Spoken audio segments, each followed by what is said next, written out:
നമസ്കാരം.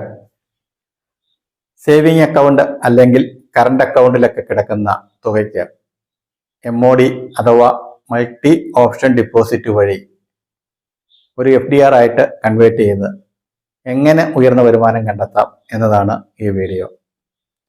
സേവിങ് അക്കൗണ്ടിലൊക്കെ നമുക്ക് എത്ര പ്രാവശ്യം വേണമെങ്കിലും പണം നിക്ഷേപിക്കാനും പിൻവലിക്കാനും സാധിക്കുന്നതാണ്. ഇങ്ങനെ എത്ര തവണ പണം പിൻവലിച്ചാലും ഒരു പെനാൽറ്റിയും കൊടുക്കേണ്ട ആവശ്യവുമില്ല.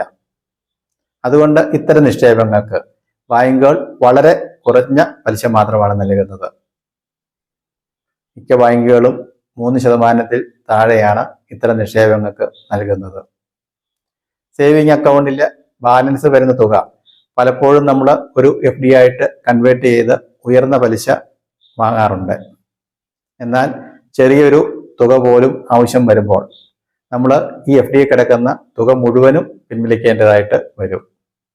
എന്നാൽ MOD വഴി നമ്മൾ FDയിൽ പണം നിക്ഷേപിക്കുകയാണ് എങ്കിൽ നമുക്ക് ആവശ്യമുള്ള തുക മാത്രം അതിൽ നിന്ന് പിൻവലിക്കാൻ സാധിക്കുന്നതാണ്. ബാക്കി കിടക്കുന്ന തുകയ്ക്ക് ആദ്യം നിക്ഷേപിച്ച സമയത്തെ പലിശ നിരക്ക് തുടർന്നും ലഭിക്കുന്നതാണ്. നമുക്കിതിൻ്റെ വിശദാംശങ്ങളിലേക്ക് വരാം. അതിനു മുമ്പ് ഈ ചാനൽ ആദ്യമായിട്ട് കാണുന്നവർ ഒന്ന് സബ്സ്ക്രൈബ് ചെയ്യുക. മൾട്ടി ഓപ്ഷൻ ഡിപ്പോസിറ്റായി സേവിങ് അക്കൗണ്ടിലെ അധിക തുക മാറ്റാൻ രണ്ട് രീതിയിൽ പറ്റുന്നതാണ്. ഒന്നാമത് ഓട്ടോ സ്വീപ്പ് വഴി സേവിങ് അക്കൗണ്ടിലെ തുക MOD ആയി കൺവേർട്ട് ചെയ്യാനും പണം അത്യാവശ്യം വരുമ്പോൾ റിവേഴ്സ് സ്വീപ്പ് വഴി ആവശ്യമുള്ള തുക മാത്രം SB അക്കൗണ്ടിലേക്ക് വരുന്നതുമാണ്. രണ്ടാമത്തേത് മാനുവലി സേവിങ് അക്കൗണ്ടിൽ നിന്നും മൾട്ടി ഓപ്ഷൻ ഡിപ്പോസിറ്റ് വഴി പണം മാറ്റുന്നതാണ്. പണത്തിന് ആവശ്യം വരുമ്പോൾ ആ തുക മാത്രം സേവിങ് അക്കൗണ്ടിലേക്ക് മാറ്റാൻ സാധിക്കും. ഓരോ ബാങ്കിലും വിവിധ രീതികളും വിവിധ നിയമങ്ങളുമാണ് ഉള്ളത്. അതിനാൽ SBI ഒരു എക്സാമ്പിൾ ആയിട്ട് എടുത്ത് അതിനെക്കുറിച്ച് വിശദീകരിക്കാം. ആദ്യം ഓട്ടോ സ്വീപ്പ്. ഒരു നിശ്ചിത തുക സേവിങ് അക്കൗണ്ടിൽ ബാലൻസ് വരുമ്പോൾ അതൊരു FD ആയി കൺവേർട്ട് ചെയ്യുകയാണ് ചെയ്യുന്നത്. SBIയിൽ അതിന് മിനിമം ബാലൻസ് 35,000 രൂപയാണ്. ഓട്ടോ സ്വീപ്പ് വഴി FDയിലേക്ക് മാറ്റുന്ന മിനിമം തുക 10,000 രൂപയുമാണ്. കൂടുതൽ തുകയുണ്ടെങ്കിൽ 1000ന്റെ ഗുണിതങ്ങളായി മാറ്റാൻ സാധിക്കും. ഇങ്ങനെ സ്വീപ്പ് ചെയ്ത് കഴിഞ്ഞാൽ സേവിങ് അക്കൗണ്ടിൽ മിനിമം 25,000 രൂപ ഉണ്ടായിരിക്കണം. ഇങ്ങനെ FD ആക്കുന്ന തുകയ്ക്ക് നിലവിൽ കിട്ടുന്ന അതേ പലിശ നിരക്ക് തന്നെയാണ് കിട്ടുന്നത്. പണത്തിന് എന്തെങ്കിലും ആവശ്യമുണ്ടെങ്കിൽ ലിങ്ക് ചെയ്ത FDയിൽ നിന്നും ആവശ്യമുള്ള തുക മാത്രം സേവിങ് അക്കൗണ്ടിലേക്ക് മാറുന്നതാണ്. റിവേഴ്സ് സ്വീപ്പ് വഴി വരുന്ന മിനിമം തുക 1000 രൂപയാണ്, അല്ലെങ്കിൽ 1000ന്റെ ഗുണിതങ്ങളായിരിക്കും. എന്നാണ് ഇങ്ങനെ മാറ്റുന്നത് അതുവരെയുള്ള ദിവസത്തിന്റെ FD റേറ്റ് ആയിരിക്കും നമുക്ക് കിട്ടുന്നത്. അതിന്റെ പലിശയും ഈ തുകയുടെ കൂട്ടത്തിൽ SB അക്കൗണ്ടിൽ വരുന്നതായിരിക്കും. FDയിൽ കിടക്കുന്ന ബാക്കി തുകയ്ക്ക് തുടർന്നും FD റേറ്റ് കിട്ടുന്നതാണ്.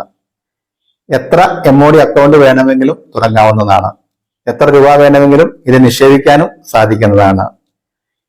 FDയുടെ മിനിമം കാലാവധി 1 വർഷവും മാക്സിമം കാലാവധി 5 വർഷവുമാണ്.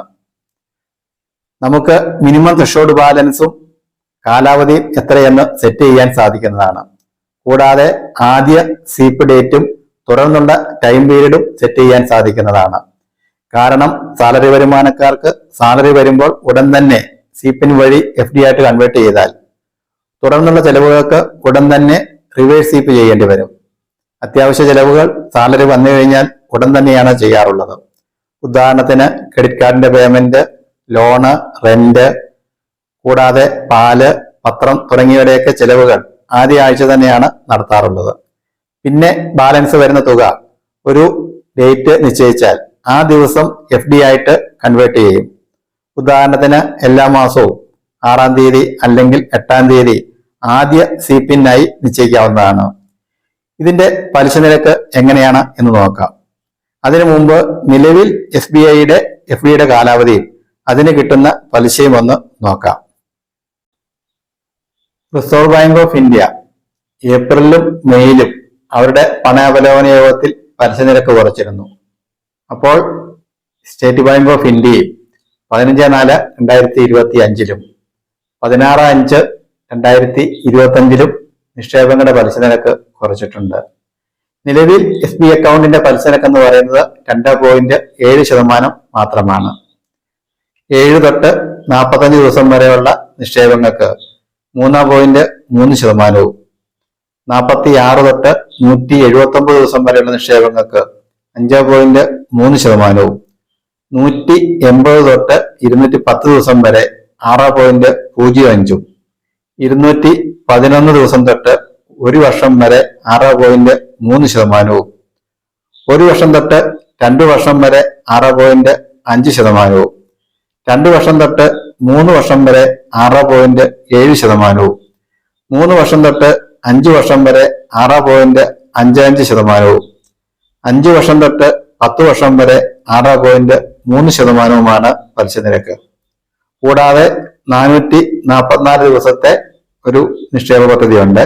അതിന് നിലവിൽ 6.85%മാണ് പലിശയായിട്ട് കിട്ടുന്നത്.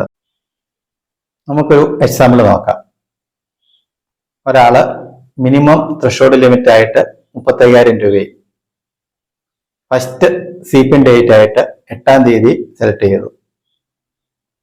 ഒന്നാമത്തെ മാസം 8-ാം തീയതി അയാളുടെ അക്കൗണ്ടിൽ 60,000 രൂപ ബാലൻസ് ഉണ്ട്. ഉടൻ തന്നെ ഓട്ടോ സീപ്പ് വഴി 35,000 രൂപയുടെ ഒരു FD ക്രിയേറ്റ് ആവും. 60,000 മൈനസ് 25,000. 25,000 എന്ന് പറയുന്നത് സീപ്പിൻ കഴിയുമ്പോൾ അയാളുടെ അക്കൗണ്ടിൽ കാണേണ്ട മിനിമം തുകയാണ്. രണ്ടാമത്തെ മാസം 8-ാം തീയതി അയാളുടെ അക്കൗണ്ടിലുള്ള ബാലൻസ് തുക 50,000 ആണെങ്കിൽ 25,000 രൂപയുടെ ഒരു FD ക്രിയേറ്റ് ആവും. പകരം 30,000 മാത്രമാണ് അയാളുടെ അക്കൗണ്ടിൽ ബാലൻസ് ഉള്ളതെങ്കിൽ ഒരു FD ഇവിടെ ക്രിയേറ്റ് ആവത്തില്ല. കാരണം മിനിമം ത്രഷോൾഡ് ലിമിറ്റ് എന്ന് പറയുന്നത് 35,000 രൂപയാണ്. ഇനി മൂന്നാമത്തെ മാസം അയാളുടെ അക്കൗണ്ടിൽ 50,000 രൂപ ബാലൻസ് വന്ന് വിചാരിക്കുക. ഉടൻ തന്നെ 25,000 രൂപയുടെ ഒരു FD ക്രിയേറ്റ് ആവുന്നതാണ്. 28-ാം തീയതി അയാൾക്ക് 20,000 രൂപയുടെ ആവശ്യമുണ്ട്. അയാളുടെ SBI അക്കൗണ്ടിൽ കിടക്കുന്ന തുക എന്ന് പറയുന്നത് 18,500 രൂപ മാത്രമേ ഉള്ളൂ. ഇവിടെ എന്താണ് സംഭവിക്കുന്നത്? ഏറ്റവും അവസാനം ക്രിയേറ്റ് ചെയ്ത, അതായത് 3-ാം മാസം ക്രിയേറ്റ് ചെയ്ത 25,000 രൂപയുടെ FDയിൽ നിന്നും 2,000 രൂപ അയാളുടെ SBI അക്കൗണ്ടിലേക്ക് ഇമ്മീഡിയറ്റ്ലി ട്രാൻസ്ഫർ ആവുന്നതാണ്. ഇവിടെ 1,500 രൂപയ്ക്ക് പകരം 2,000 രൂപയാണ് റിവേഴ്സ് സീപ്പ് ആയത്.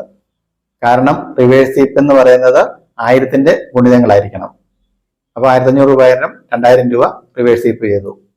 ഇതിന്റെ കൂട്ടത്തിൽ 2,000 രൂപയുടെ 20 ദിവസത്തെ പലിശയും ട്രാൻസ്ഫർ ആവുന്നതാണ്. 8-ാം തീയതിയാണ് അക്കൗണ്ട് ഓപ്പൺ ചെയ്തിരിക്കുന്നത്. 28-ാം തീയതിയാണ് റിവേഴ്സ് സീപ്പ് വന്നിരിക്കുന്നത്. അപ്പോൾ അക്കൗണ്ടിൽ കിടന്ന ദിവസം എന്ന് പറയുന്നത് 20 ദിവസമാണ്.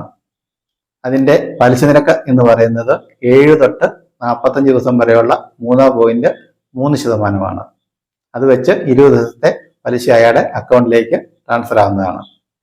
എന്നാൽ ഇവിടെ 3.3-ന് പകരം 2.8% പലിശ മാത്രമാണ് അയാൾക്ക് കിട്ടുന്നത്.